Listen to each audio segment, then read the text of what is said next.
Olá pessoal, sejam bem-vindos a mais uma videoaula da nossa disciplina de Química. E hoje nós vamos discutir um pouquinho sobre uma unidade bastante utilizada dentro da Química, que é o mol. É uma unidade química, né, que é utilizada para quantificar a matéria, né, uma quantidade de matéria que eu tenho em um determinado objeto ou uma determinada porção do meu espaço que eu estou analisando. E vamos analisar também uma consequência dessa unidade, né, do mol, que é a sua massa molar, né, o que é essa massa molar. Tá, para a gente poder discutir o que é esse mol, a gente precisa entender, né, antes, claro, o que é uma unidade. Uma unidade de medida, tá, é um valor, né, um parâmetro que nós temos para poder medir, para poder quantificar uma determinada propriedade. Assim como, por exemplo, o metro. Né? Um metro nada mais é do que uma unidade utilizada para medir a distância entre dois pontos. É lógico, eu tenho um padrão, né? Um metro é uma distância padronizada que pode, é claro, ser fracionadas, né? Tanto em unidades menores, tá? Do metro, como centímetros, decímetros, milímetros, nanômetros, picômetros, etc., como em unidades maiores, tá? Então, quilômetro, né? Quando eu estou falando de 1.000 metros e assim por diante. Assim como também o litro, né? O litro também é uma unidade, né? Só que agora para poder medir o volume de um determinado objeto, ou seja, a fração do espaço ocupado por um determinado objeto, né? Então, quando eu tenho um objeto qualquer, né? Esse objeto, além de ter massa, né? Como definido, né? Para ser matéria, né? Ele precisa ter massa e ter volume. Então, além da massa, ele também ocupa um lugar no espaço. E esse lugar que ele ocupa no espaço é o que nós chamamos de volume. É uma unidade também padronizada, tá? Em termos de decímetros, de forma que um decímetro cúbico equivale a 1 litro. Né? Então, se eu pegar um cubo com as arestas, né, com os lados todos iguais, né, ou seja, um polígono, né, com as arestas iguais, esse cubo, então, se as arestas medir, todas as arestas medir 1 decímetro, o volume ocupado por esse cubo será referente a 1 litro. Também repare, então, que é uma unidade padronizada. Né? Tanto o litro quanto o metro, eles vêm de uma unidade padrão. Né? Então, é como se pegasse um objeto padronizado, olha, esse objeto, esse cubo de 1 decímetro de aresta, ocupa um espaço de 1 litro. E aí eu uso esse espaço, né, do universo, da região do espaço, né, para poder fazer referência a outros objetos, né, a outros volumes ocupados por outros espaços, né, baseados então nessa unidade padrão. Além de ter essas unidades, então, que são definidas a partir de um modelo, né, a partir de um padrão, tá? Nós temos algumas unidades bastante usuais que é estabelecida a partir do número de objetos. Como, por exemplo, a dúzia. Né? A dúzia ela é uma unidade medida para nós, né, e que faz uma referência à quantidade de um determinado objeto, sendo que sempre que eu tenho 12 objetos, eu posso dizer que aqueles 12 objetos representam, então, uma dúzia daquele objeto. Então, se eu tenho 12 canetas, eu tenho uma dúzia de canetas. Então, repare que, né, que é uma unidade que não é associada apenas a ovos, mas sim para qualquer outro objeto, né, que a gente esteja discutindo. Eu tenho 12 carros na concessionária, então eu tenho uma dúzia de carros. E assim por diante, né? Então a gente pode usar, né, uma dúzia para ovos, para bombons e para infinidade de outros objetos. Então, o mol, né, também é uma unidade de medida, tá? Só que, diferente do metro, do volume, ele não é quantificado a partir de um modelo padrão, né? A partir de um objeto padrão que a gente quantifica. O mol, na verdade, ele é mais nesse sentido, né? Ele é uma unidade de medida, sim, para poder quantificar a matéria, a quantidade de matéria, mas ele é mais associável com o modelo da dúzia, né? Porque ele se refere a uma quantidade de objetos, né? Então, eu tenho uma quantidade padrão de objetos ali, e essa determinada quantidade de objetos é o que a gente define como mol, tá? Seria a mesma coisa, a gente tentando fazer uma associação, uma analogia, tá? Com uma caixinha de fósforo, né? Então, vamos supor que uma caixinha de fósforo vem com, essa aqui, por exemplo, tá? Vem com 40 palitos de fósforo, e aí eu trabalho com muitos palitos de fósforo, né? Eu tenho uma fábrica de palitos de fósforos, e ao invés de eu falar números de palitos de fósforo, né? Eu vou falar, olha, hoje eu produzi 1 milhão de palitos de fósforo. Fica complicado, né? É difícil, são números muito maiores. Ao invés de eu então falar em termos de palitos de fósforo, eu posso falar em termos de caixinhas de fósforo, né? Caixinhas de palitos de fósforo. E aí, ao invés de eu falar então, olha, hoje eu produzi 400 palitos de fósforo, eu posso dizer que, olha, hoje eu produzi 10 caixinhas de fósforo. Eu sei que cada caixinha de fósforo tem 40 palitos, então, lógico, se eu caso, se eu queira esse número de palitos, basta eu multiplicar 10 vezes 40 para produzir 400. Mas para uma reunião, para falar com meus colegas de trabalho e tal, eu fazer uma referência a essa quantitativa em termos de caixinhas de fósforo pode ser muito mais viável do que eu ficar falando de palitos de fósforo, né? E aí então, só que nesse caso, no nosso exemplo na química, essa caixinha de fósforo, ao invés da gente chamar de caixinha de fósforo, nós vamos chamar de mol. Então, essa quantidade padronizada de fósforo que vem dentro da caixinha, eu vou chamar de mol. Então, isso aqui seria, por exemplo, 1 mol de palitos de fósforo, tá? Nesse caso, nosso exemplo hipotético, esse meu 1 mol tem 40 palitos de fósforo, tá? Então, a cada 40 fósforos, eu sei que eu vou ter 1 mol de palitos de fósforo. E aí padronizou-se essa quantidade, né? Trouxe um padrão. Então, independente de onde eu esteja, eu sei que sempre que eu estiver falando de 1 mol de palitos de fósforos, nesse exemplo hipotético, eu estaria falando de 40 palitos de fósforo, tá? Só que no caso da química, quando a gente pega uma porção de material, mesmo seja pequeno, né? Mas desde que seja palpável, visível, a quantidade de partículas que eu tenho ali é muito grande. Então, lógico que 1 mol não poderia corresponder, dentro de uma linguagem química, a 40 objetos, que é muito pouco. 40 é um número muito pequeno, diante da dimensão de partículas que forma-se um determinado material, né?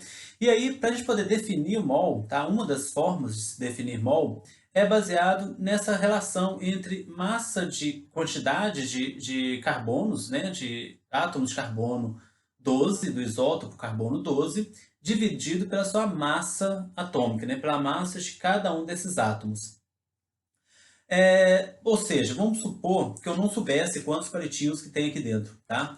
E eu não consigo abrir essa caixinha, né? Lógico que a caixinha eu consigo, tá? Mas vamos supor que eu não conseguisse abri-la, tirar um palito e pesar esse palito, né? E aí eu conto, ou então contar quantos palitos tem aqui. Vamos supor que eu não consigo vir cá abrir e contar, né? Quantos palitos tem aqui sem danificar o meu material, sem perder isso aqui e durante esse processo, às vezes, quebrar o que está lá dentro e às vezes então, a minha contagem fica prejudicada. Então, vamos supor que isso é complicado, mas eu consigo pesar essa caixinha. Eu consigo colocar na balança e saber quanto que ela pesa. Então, agora o problema é saber quanto que pesa as unidades que compõem essa caixinha. Eu posso até não conseguir contar, mas mesmo eu destruindo essa caixinha de fósforo, eu consigo arrancar um palito, pelo menos um dos palitos lá de dentro, tá? Mesmo que eu destrua todos os outros, e supondo que todos os palitos sejam iguais, eu consigo arrancar um desses palitos e pesar ele. A partir da massa, então, da minha caixinha de fósforo e da massa de um palito, eu consigo determinar quantos palitos que eu tenho lá dentro, né? A partir dessa razão bem simples. Então, pegando a massa da minha caixinha de fósforo e dividindo pela massa de um dos palitos, eu chego a um número de palitos que eu tenho dentro dessa minha caixinha de fósforo. É claro que quando a gente está falando da matéria, como eu acabei de falar, o número, né, de partículas é muito maior do que 40, que é o que vem dentro da caixinha de fósforo. E esse número é esse valor que está aqui, né, esse pequeno valor aí de 6,0221, né, vezes 10 a 23 unidades. Tá? Então, essa é uma das definições desse mol, né, da quantidade química que a gente chama de mol. Então, 1 mol de qualquer material, tá, vai ser, né, essa quantidade de material, essa quantidade de objeto. Né? Então, por exemplo, 1 mol de moléculas de água, eu tenho 6,02, fazendo uma aproximação, vezes 10 a 23 moléculas de água. 1 mol de íons de sódio, eu tenho 6,02 vezes 10 a 23 íons de sódio. 1 mol de átomos de ferro dentro de uma barra metálica, eu tenho 6,02 vezes 10 a 23 átomos de ferro. E aí aqui é muito importante a gente deixar isso claro. Repare então que como esse valor, tá, esse número, né, que vai se tornar constante, tá, e é uma referência, então uma definição do que nós chamamos de mol, ele pode ser associado para vários objetos, né? É muito importante a gente dizer que o objeto ele está sendo utilizado naquele momento, né? Se eu estou falando de moléculas, se eu estou falando de íon, se eu estou falando de átomo, tá?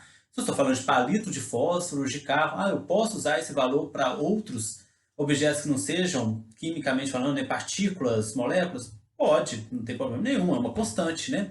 Eu posso dizer que eu estou falando ali de 1 mol de caixinhas de fósforos. 1 mol de caixinhas de fósforo, eu tenho 6,02 vezes 10 a 23 caixinhas de fósforo. Mas se eu tiver 1 mol de palitos, 1 mol de palito de fósforo é 6,02 vezes 10 a 23 palitos de fósforo, né? No entanto, quando esse valor é utilizado dentro da química, nós chamamos ele de constante de Avogadro. Amadeu Avogadro, né, foi um dos cientistas que contribuiu bastante na elucidação do modelo daltoniano, né? Então ele também trabalhava com gases, assim como Dalton, assim como Prost, né? E ele também contribuiu dentro daquele modelo, né, de Dalton, para a elucidação daquela ideia, tá? Daquele modelo que Dalton propôs. E foi ele que então deduz, chega primeiro a esse valor, tá? Que depois a gente vê como que ele chega a esse valor. Mas então ele chega a esse valor, então esse valor, né, essa constante, é dado o nome dele em homenagem, né, a Avogadro. Então vamos chamar de constante de Avogadro. Então quando a gente utiliza dentro da química, a gente chama de constante de Avogadro. Fora da química, a gente pode chamar, por exemplo, de número de Avogadro, né? Então esse número de Avogadro pode ser associado a qualquer objeto. Mas dentro da química, a gente chama sempre de constante de Avogadro, tá? Então, de uma forma geral, tá? É isso, né? 1 mol de qualquer objeto tem 6,02 vezes 10 a 23 partículas, objetos, né? Repare, então, que eu consigo relacionar, né, o número total de objetos que eu tenho dentro de uma determinada amostra, desde que eu saiba quantos mols que eu tenho daquele objeto e conheça a constante de Avogadro, né? A constante é constante, então, desde que eu esteja lidando com mols, eu sempre vou ter o mesmo valor, mas o número de mols vai variar. Aqui eu estou com uma caixinha de fósforo, mas eu poderia estar com 2, 3, 4, 10 caixinhas de fósforo. Quantos fósforos eu teria, né? Se eu tivesse aqui 10 caixinhas de fósforos, quantos fósforos que eu teria no total? Basta eu pegar o número de caixinhas, né, que é 10, e multiplicar pelo número de palitos que eu tenho em 1 mol, que é cada caixinha de fósforo, né? Lembra que a gente está fazendo uma analogia com 1 mol sendo exatamente uma caixinha de fósforo, tá? Então eu pego 10 caixinhas e multiplico por esse valor que vem aqui dentro, que é uma constante, que é a constante de Avogadro.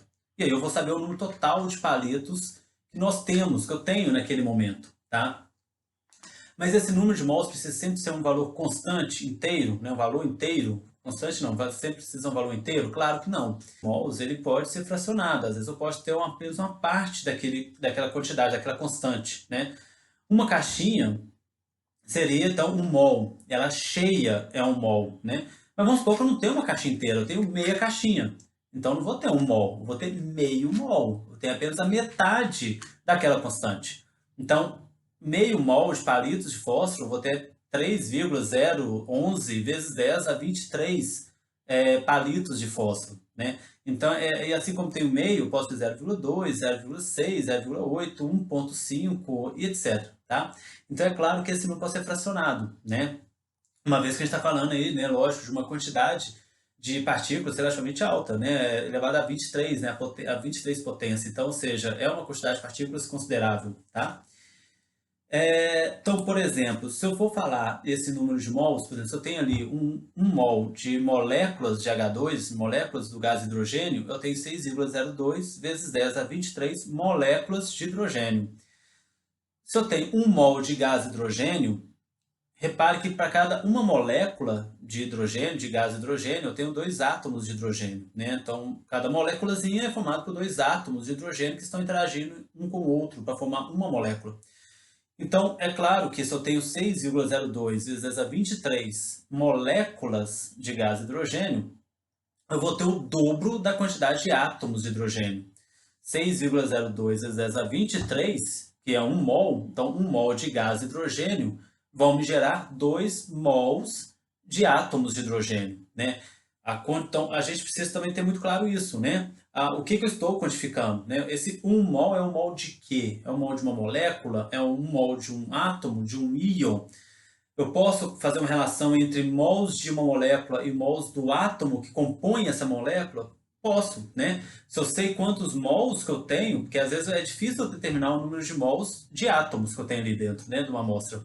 Mas às vezes eu consigo determinar o número de mols que eu tenho de moléculas. E a partir do número de mols de moléculas, eu consigo determinar, então, o número de mols de cada elemento químico que compõe aquele composto ou aquela substância, tá? E aí a gente chega numa outra definição que nós chamamos de massa molar. Então vamos supor que voltando à minha caixinha de fósforo, eu tenho aqui 1 mol de palitos de fósforo, tá?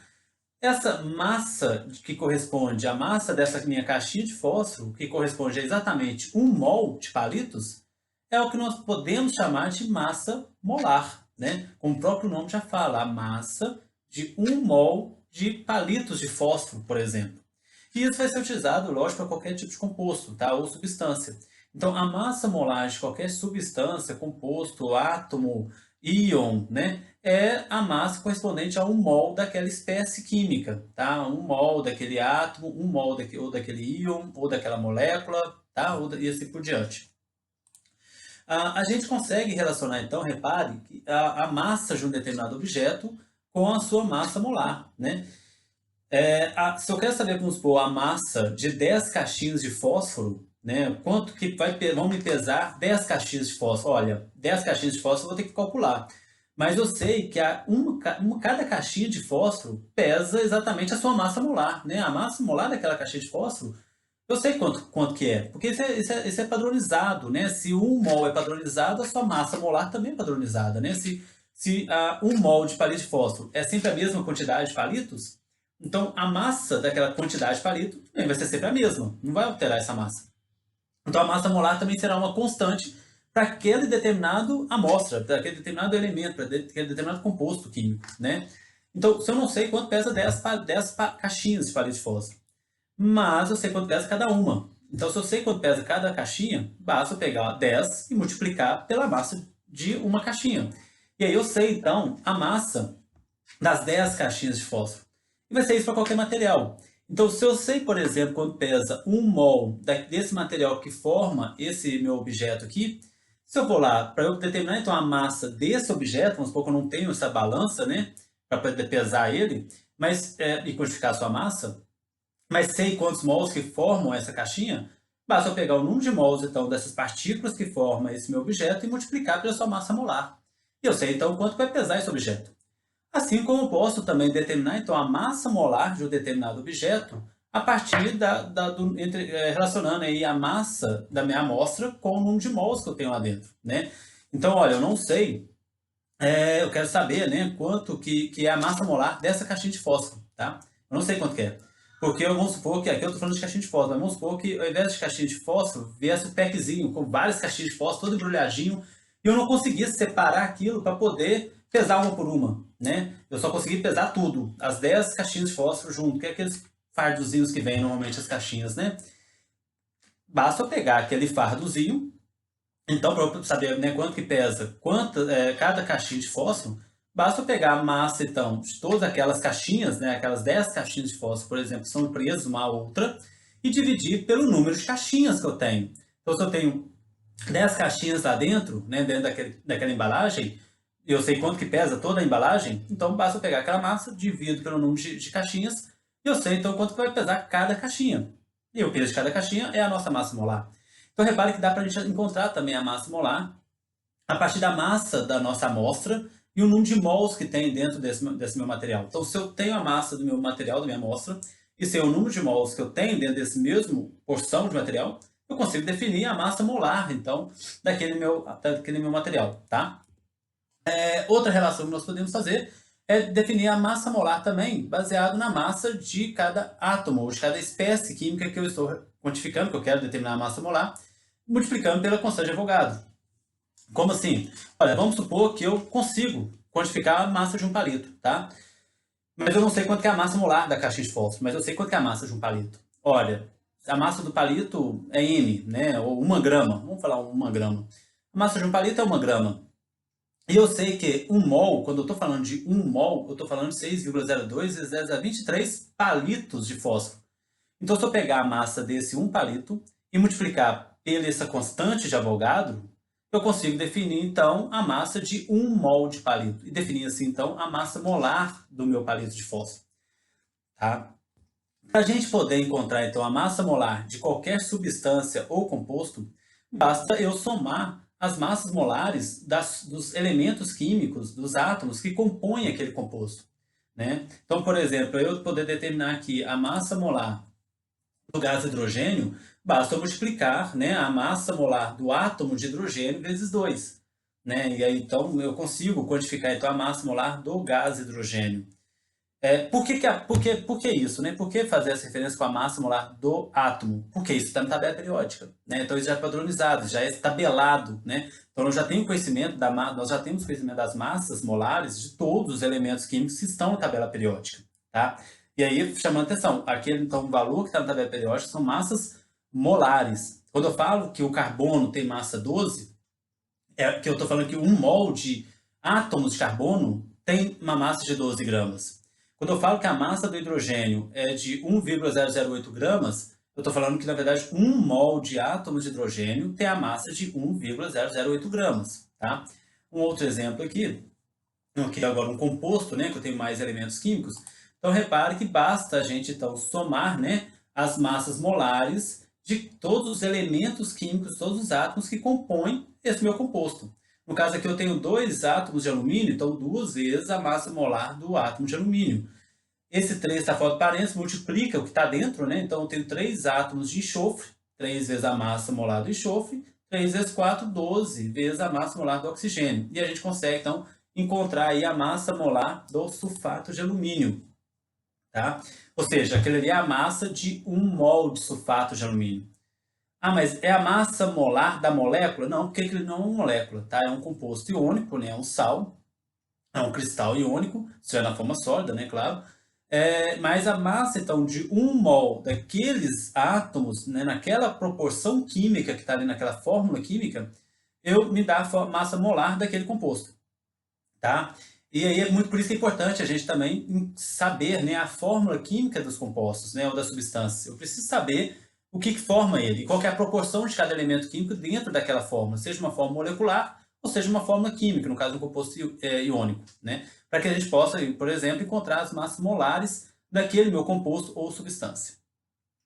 Pessoal, espero que tenham entendido, tá? Espero que tenha ajudado um pouco. E nos vemos numa próxima aula, né, em que a gente vai continuar então com outras discussões de química, tá ok? Até a próxima, pessoal!